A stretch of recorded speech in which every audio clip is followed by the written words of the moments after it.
In a crucial meeting leading up to Donald Trump's war in Iran, Donald Trump dismissed warnings about the Strait of Hormuz. When Trump joined the meeting, Radcliffe briefed him on the U.S. intelligence assessment of Netanyahu's presentation. The CIA director used one word to describe the Israeli prime minister's regime change scenario: farcical. At that point, Rubio cut in. In other words, it's bullshit, he said.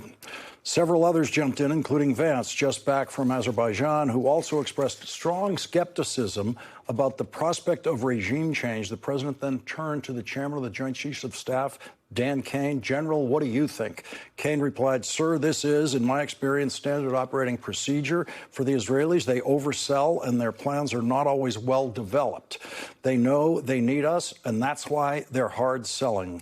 Kane shared with Trump and members of the cabinet the military assessment that a major campaign against Iran would dramatically deplete stockpiles of American weaponry with no clear path to quickly replenish. He was deeply worried about both the potential for significant American casualties and the further depletion of munitions and missile interceptors strained after years of support for Ukraine and Israel. He also flagged enormous difficulty of securing the Strait of Hormuz and the risks of Iran shutting the strait, a scenario Trump dismissed on the assumption that the regime would capitulate before it came to that. New York Times' Maggie Haberman and Jonathan Swan are back with us. Their new book is Regime Change Inside the Imperial Presidency of Donald Trump. So in this passage, it looks pretty clear who's to blame for the strategic blunder closing the Strait of Hormuz. Donald Trump was warned by, as you just laid out, his chairman of the Joint Chiefs of Staff of all of these potential outcomes.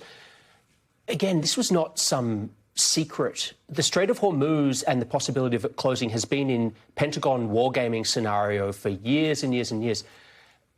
It's hard to think that there's ever been a war or a conflict that America has entered based on anything.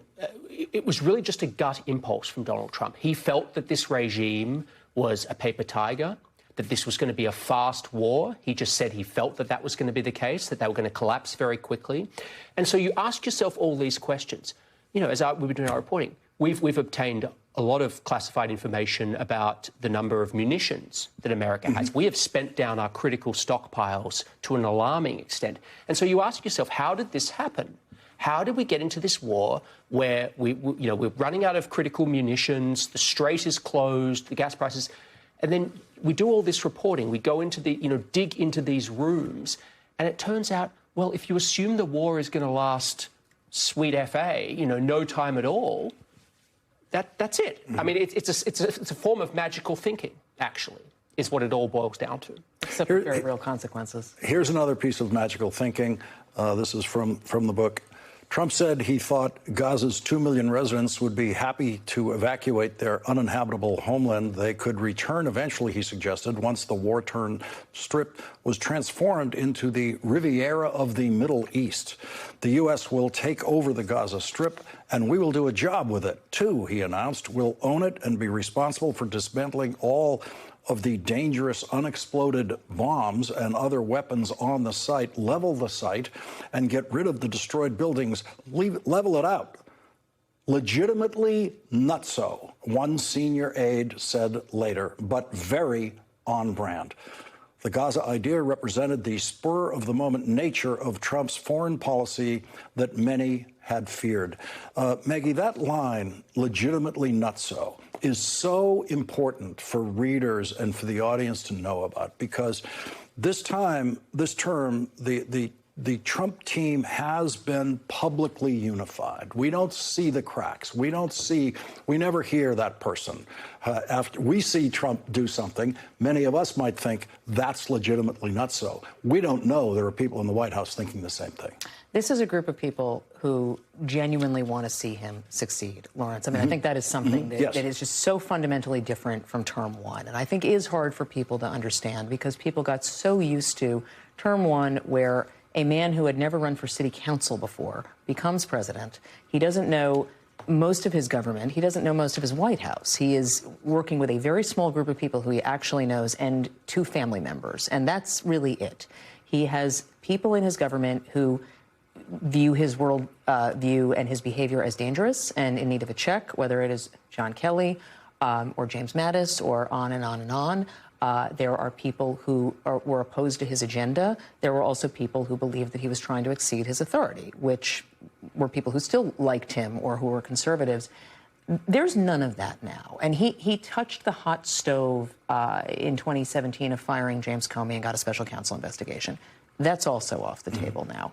You have people who were with him through 4 indictments, a number of civil cases, 2 assassination attempts, and him winning overwhelmingly, unlike 2016. And so they believe there is something sort of almost mystical about him, that he can hear frequencies that maybe they can't. And they hate the mainstream media more than they hate things they, see him doing that they have concerns about, many of them anyway. And so you will not hear as much of that. You haven't heard as much of that. That's part of what the challenge was with reporting this book, was getting... Well, you certainly report a lot of dissent inside the White House and disagreements with what Donald Trump's deciding. We do. And we also show areas where there is not process, but there is certainly an effort to try to make his plans work. I would say the tariff implementation of Liberation Day was one of those.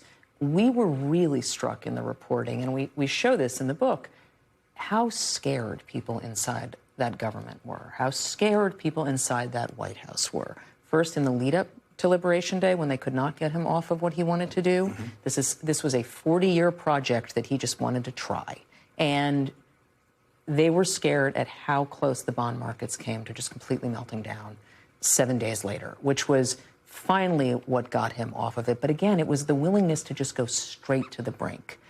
But then he stopped. And so they all believe that he can get himself out of certain situations, and he believes it. What you are seeing now, though, Lawrence, and where I think that if people really do want to understand how this government works, I do think this book will help them do that. What is happening in these rooms? Where this goes from here is you have a president who, even there are disagreements, even if they want to see him succeed. There are people who believe that, say, habeas corpus should not be suspended. And there are people who say, let's do it. I think we can, and we'll see where it goes. Trump doesn't really want to hear from the people anymore who say, maybe this can't work. He really wants to do what he wants to do. And that is also something we are hearing inside this government. And so when you see him putting Bill Pulte in place as the director of national intelligence now, and essentially going in with a mission to fire people, a lot of what we write about in this book will help people understand how that happened.